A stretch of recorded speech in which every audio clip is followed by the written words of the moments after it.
کہ صحابی کہتے ہیں میں نے حضور کو چاندنی رات میں دیکھا، حضور نے سرخ رنگ کا جوڑا پہنا ہوا تھا، کبھی میں آمینہ کے چاند کو دیکھتا ہوں، کبھی آسماں کے چاند کو دیکھتا ہوں۔ اب صحابی نتیجہ کیا نکالتے ہیں؟ فَلَهُوَ إِنْدِي أَحْسَنُ مِنَ الْقَمَرِ، حضور چاند سے بڑھ کر حسین لگ رہے تھے، اور میں وہ شاعر نہیں جو چاند کہہ دوں ان کے چہرے کو، میں وہ شاعر نہیں جو چاند کہہ دوں ان کے چہرے کو، میں ان کے کفش پاپل چاند کو قربان کرتا ہوں۔ اور اعلیٰ حضرت بولے رخ انور کی تجلی جو قمر نے دیکھی، رخ انور کی تجلی جو قمر نے دیکھی، رہ گیا بوسد ہے نقش کفے پا ہو کر۔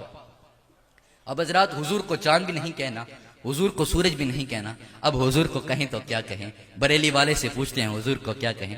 اے رضا جان انا دل تیرے نغموں کے نثار، بلبلے باغ مدینہ تیرا کہنا کیا ہے؟ بریلی والے نے کہا کہ سرور کہوں کہ مالک و مولا کہوں تجھے، باغ خلیل کا گل زیبا کہوں تجھے، ہر ماں نصیب ہوں تجھے امید گر کہوں، جانے مراد و کانے تمنا کہوں تجھے، تیرے تو وصف عیب تناہی سے ہیں بری، حیران ہوں میرے شاہ میں کیا کیا کہوں تجھے، لیکن رضا نے ختم سخن اس پہ کر دیا، خالق کا بندہ خلق کا آقا کہوں تجھے۔